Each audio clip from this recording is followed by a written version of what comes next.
नमस्कार मित्रांनो, आज आपण जाणार आहोत श्री जालिंदरनाथ यांचं दर्शन घेण्यासाठी। हे जालिंदरनाथाचं मंदिर आहे बीडमध्ये। तर हे आता हे जालिंदरनाथाच्या आपण मंदिराचे मुख्य प्रवेश आहे। जालिंदरनाथाच्या मंदिराकडे जात आहोत आपण। हे पहा, हे जालिंदरनाथाचं इथलं हे मंदिर आहे। हे बघा, सभामंडप इथं सप्ताह वगैरे होतो, हे इथं दाखवलंय तिथे। हे झाड वगैरे आहे।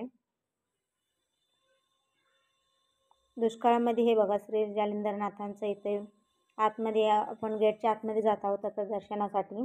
तर ह्या सीड्या आहेत जालिंदरनाथाच्या मंदिराच्या। ह्या सीड्यावरती आता आपल्याला वरती जायचं आहे। खूप दिवसापूर्वी हे जालिंदरनाथांनी इथं समाधी घेतलेली होती। तर चला आता आपण दर्शनाची ओढीने पटपट जाऊया मंदिराकडे। खूप दिवसातून आज मी जालिंदरनाथाच्या दर्शनाला गेले होते आणि खरं तर हे जालिंदरनाथाचं असं एकमेव ठिकाण आहे की ह्या गावामध्ये खरंच पहिल्यांदा दुष्काळ होता आणि दुष्काळाच्या नंतरला जालिंदरनाथ आल्याच्या नंतरला सर्व काही तर सगळं व्यवस्थित झालं। आणि इथं कोणी असे पण आहेत की ते भूत प्रेत वगैरे काही असेल, कोणाचा बाहेरवसा वगैरे काय झालेला असेल, ह्या मंदिराच्या ठिकाणी आल्याच्या नंतरला जालिंदरनाथाच्या दर्शनाला आल्याच्या नंतरला हे सगळं काही व्यवस्थित होतं। आणि खरं तर हे भक्ताच्या हाकेला धावून जाणार हे जालिंदरनाथ, श्री जालिंदरनाथ आणि यांचंच मंदिर आहे। कानिफनाथांचं पण इथंच जवळच मंदिर आहे, पण आता टाईम नसल्यामुळे आपण जात नाहीत। इथं नारळ फोडत आहोत आपण। आता मी इथं नारळ फोडलेला आहे। आता चला दर्शनाला जाऊया जालिंदरनाथाच्या। हे बघा जालिंदरनाथाचं मंदिर। इथं जास्त असं चांगला व्हिडिओ कॅमेरा बंद असल्यामुळे आपल्याला व्हिडिओ काढायला जमत नाही आहे जास्त, तरीही चोरून चोरून व्हिडिओ बनवलेला आहे मी। तर या सर्वजण तुम्हीही दर्शनाला या आणि मीही दर्शन घेते। सर्वजण जालिंदरनाथाच्या दर्शनाला या। खरं तर हे जालिंदरनाथाचं एकमेव ठिकाण आहे की इथं कुठलीही समस्या असली तरीही दूर होते, कुठली अडचण असली। हे नवसाला पावणारे हे आपले जालिंदरनाथ आहेत। तुम्ही मनातून एकदा श्री जालिंदरनाथ अशी कमेंट करा आणि मनातून जी तुमची इच्छा आहे ते बोलून बघा, नक्कीच इथं पूर्ण होणार ह्या ठिकाणी। हे बघा जालिंदरनाथाचं मंदिर आणि इथं बघा आपल्याला प्रकाश पडला। खूप जालिंदरनाथाने आपल्याला संकेत दिलाय बघा की त्यांनीही मला खूप दर्शन चांगलं दिलं, त्यामुळे स्वतः पूर्ण मंदिरामध्ये प्रकाश पडलेला। खरं तर जालिंदरनाथ हे सर्वात श्रेष्ठ मंदिर आहे नवनाथांचं। अग्निकुंडामध्ये जन्मलेले आहेत ते। तर चला आता आपण दुसरं दर्शन घेऊया। इथं लोक बसतात सर्वजण। हे इथं महादेवाचं मंदिर आहे, तर महादेवाचे आपण दर्शन घेऊया। सर्वजण तुम्हीही दर्शनाला या।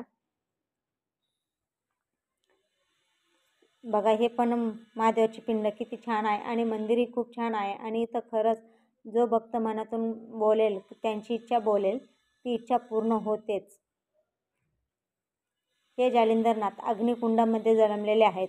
तर चला इथंही मंदिर आहे बघा, दत्तगुरूंचं मंदिर आहे। सद्गुरू ही दत्तगुरू। चला आपण आता दत्ताच्या मंदिराचं दर्शन घेऊया, दत्तगुरूंचं। सर्वजण तुम्हीही दर्शनाला या। भक्ताच्या हाकेला धावून येणार हे दत्ताचं मंदिर आहे। सर्व जालिंदरनाथांचे सद्गुरू म्हणजे दत्त महाराज। आपण त्यांचंही दर्शन घेऊया, जालिंदरनाथांचं, दत्तगुरूंचंही। हे बघा, तुम्हाला झूम करून दाखवते दत्तगुरूंचं मंदिर। सर्वजण तुम्हीही दर्शन घ्या। कोण कोण आलं इथं जालिंदरनाथाला मला सांगा। तर चला आता इथं पुढे गेल्याच्या नंतरला विठ्ठल रुक्मिणीचंही मंदिर आहे।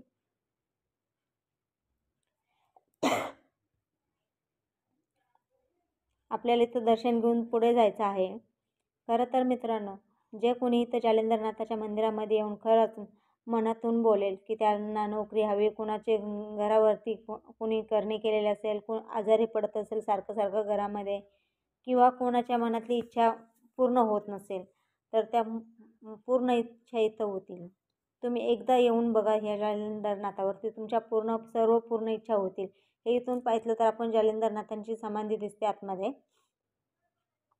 आणि हे पाहता आलं आपलं इथं विठ्ठल रुक्माईचं मंदिर। तर विठ्ठल रुक्माई सुद्धा स्वतःहून इथं आलेले होते जालिंदरनाथाला दर्शन देण्यासाठी। हे पहा, तेही इथं आहेत। आणि पारायण वगैरे पण वाचतात तिथं लोक, पारायण वगैरे सगळं होतं.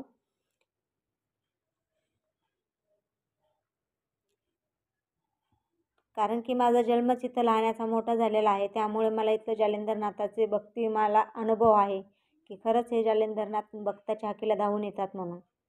आणि असे कितीतरी आहेत.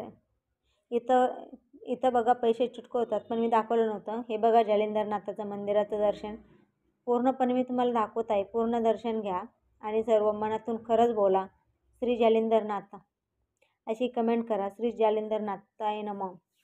तुम्ही जर तुमची इच्छा असेल मनातून काही, तर फक्त हा जप करा, श्री जालिंदरनाथाय नमः 108 वेळा सकाळी आणि झोपताना हा मंत्र बोला. नक्कीच तुमची सर्व इच्छा पूर्ण होईल. हे बघा, आपण जालिंदरनाथाचं मंदिर पूर्णपणे मी तुम्हाला दाखवत आहे. हे पहा, खूप जुनं मंदिर आहे. इथं सर्व बाहेरचं वातावरण आहे. इथं एक जाईचं झाड आहे. हे बघा, इथं हे जालिंदरनाथ आहे ना, हे कुंड अग्निकुंडामध्ये त्यांचं चालू असायचा, पण आता पाऊस असल्यामुळे हा भिजलेला आहे. कंटिन्यू हा कुंडामध्ये जाळ असतो, हा कंटिन्यू पेटलेला असतो. पण आता या पावसामुळे हा कुंड भिजलेला आहे. कारण की आता पावसाचं वातावरण असल्यामुळे किती आपण लावलं तर व्हिडिओ जर आवडला असेल तर नक्की लाईक, कमेंट, शेअर करा. हे बघा, इथं जालिंदरनाथाच्या मंदिरात इथं दुकानं आहेत.